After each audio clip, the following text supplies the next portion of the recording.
신약성경 180쪽 요한복음 19장 6절에서 7절까지 말씀입니다. 한 목소리로 함께 말씀 받겠습니다.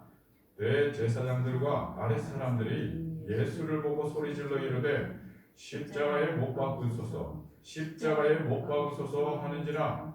빌라도가 이르되 너희가 친히 데려다가 십자가에 못 박으라. 나는 그에게서 죄를 찾지 못하였노라.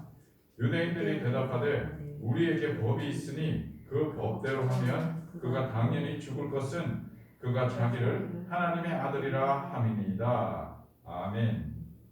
사랑의 주님 감사합니다. 이 주일 새벽 아침 주님 전에 나오게 하시고 주의 이름 찬양하게 하심을 감사합니다. 이 시간 주의 말씀 듣기를 원합니다. 주님, 주의 음성 듣게 하옵소서. 우리의 가리운 눈을 열어주시고 우리의 닫혀진 귀를 열어주시어 주의 음성 들으며 주의 영광 바라보며 오늘 주일하루 온전히 주님 섬기며 예배하게 하옵소서. 이 시간 주의 음성 듣기를 원합니다. 주님 성령으로 함께하여 주시옵소서. 예수님의 이름으로 기도드립니다. 아멘. 예수님이 유대인 군병들에게 잡히시어 빌라도에게 재판을 받으러 갑니다. 그의 심판 자리에 앉아 빌라도가 예수님을 신문하여 그가 죄가 있음과 없음을 살핍니다. 그런데 예수님을 알지 못하는 그 세상의 군왕의 눈에는 그의 흠을 찾을 수가 없었습니다. 공정과 공평의 법의 잣대로 아무리 요리조리 살펴보았지만 예수님을 보며 그를 해할 죽일 죄의 제목을 찾지 못하였던 것이죠. 그리하여 유대인들에게 다시 예수님을 내어놓으며 묻습니다. 내가 이 사람을 내어놓기를 원하느냐? 그런데 하나님의 말씀, 하나님의 법을 가지고 있는 유대인들은 다른 행동을 취합니다. 그에게서 죄를 찾아 그를 죽이려고 혈안이 되었던 것이죠. 그리하여 세상 법과 하나님 법 사이에 논쟁이 일어나기 시작합니다. 아니 빌라도는 계속해서 이야기합니다. 내가 이 사람의 모습을 보고 이 사람을 신문해 보니 도무지 죄를 발견하지 못하였다. 그런데 너희들은 어찌하여 이를 죽이려고 자꾸 그러느냐? 그러니 이 유대인들이 하는 말이 이겁니다. 우리의 법으로 본다면 이 예수는 죽어 마땅할 사람입니다.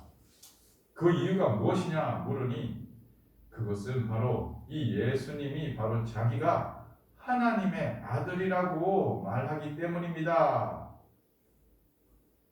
이 하나님의 아들입니다라는 이 죄목이 하나님을 망령되이 일컬었다라는 것으로 해석하였던 것입니다. 그런데 은혜의 눈으로 바라본다면 하나님의 아들이다, 하나님의 자녀이다라는 이 말은 유대인 자신들이 스스로 마음으로 이야기하고 생각하는 것이었습니다. 그런데 이것을 예수님이 입으로 말한 것으로 책 잡으며 하나님이 주신 법으로 예수님을 정죄하였던 것이죠. 그럴 때에 놀라운 판결이 일어납니다. 그것은 무엇입니까? 바로 빌라도가 세상의 법으로 예수님을 십자가에 못 박게 허락합니다. 이 대목에서도 빌라도가 다시 예수님이 하나님의 아들입니다라는 유대인들의 증언을 듣고 예수님에게 다시 묻습니다. 네가 정말 하나님의 아들이냐? 나에게 말해봐라. 나에게는 너를 못 박을 고난도 있고 내어줄 고난도 있다라고 이야기합니다. 이 빌라도의 말에 예수님은 하나님이 너에게 주지 아니하였다면 나를 해할 고난이 없다. 그러므로 너의 고난은 너의 것이 아니다라는 것으로 다시 이야기합니다. 그런데 이렇게 빌라도에게 얘기합니다. 나를 너에게 넘겨준 죄는 더 크다. 그러면은 빌라도가 재판한 그 재판이 굽어진 재판인데 그 재판이 죄가 없다라는 뜻입니까? 아니죠. 죄가 있다는 뜻입니다. 그러나 이 빌라도는 그 말을 듣고 그는 그의 관습에 따라 손을 물에 씻으며 나는 이 일에 아무런 관여치 않는다. 그러면서도 그는 심판을 합니다. 예수를 십자가에 못 박아.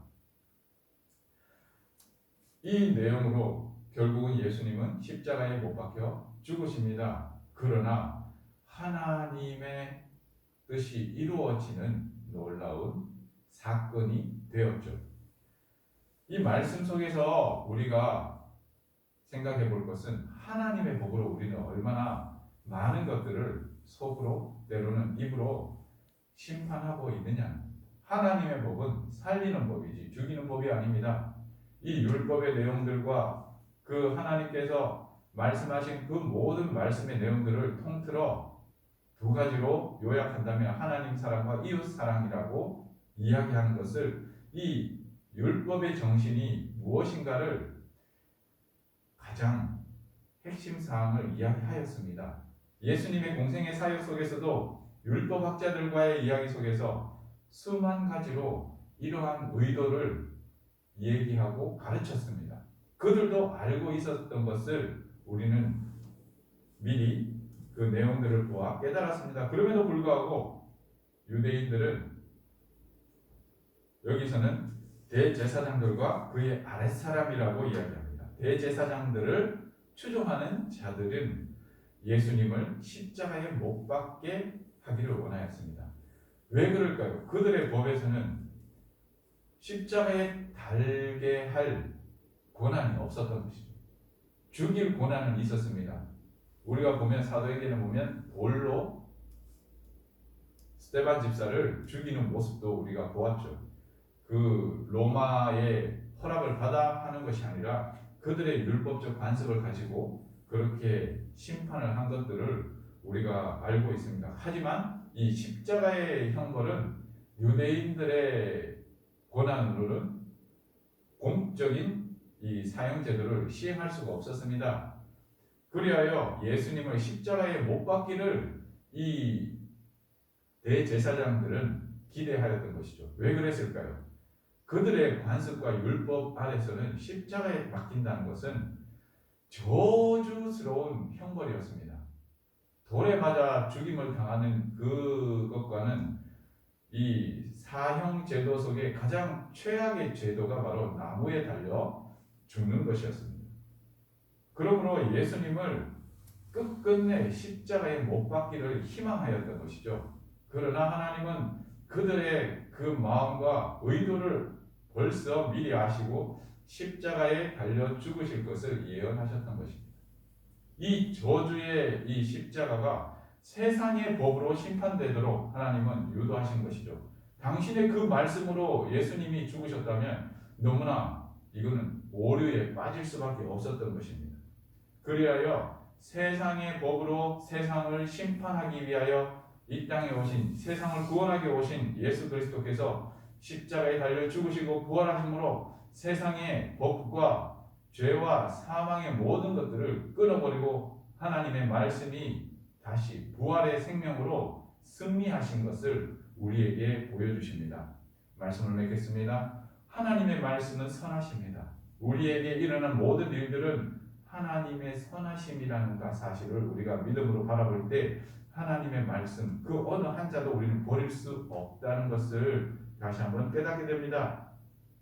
세상을 이끄는 이것이라 우리가 예수 그리스도를 믿는 그 믿음 안에서 생명의 성령의 법으로 말미암아 우리가 이 사망의 저주를 끊어버리고 세상의 이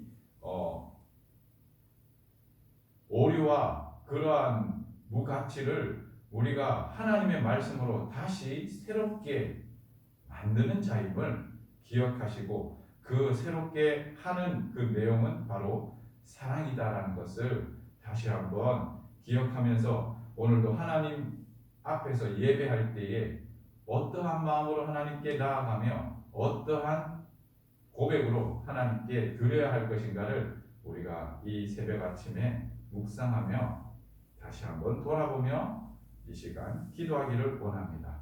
기도 드리시겠습니다.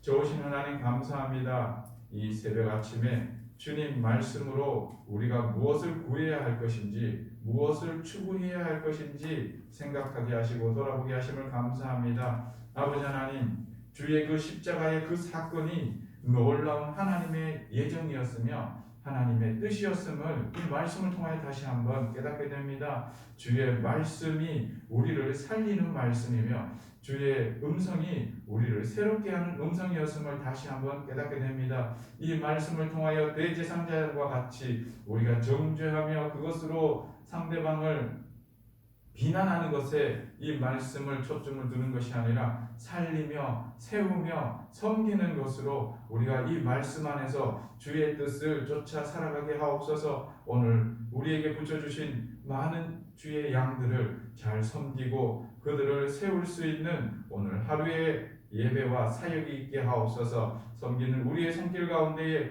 주의 주시는 그 은혜와 능력 안에서 능히 행할 수 있는 은혜 더하여 주시옵소서. 예수님의 이름으로 기도드립니다. 아멘. 말씀을 생각하면서 우리 주님 앞에 기도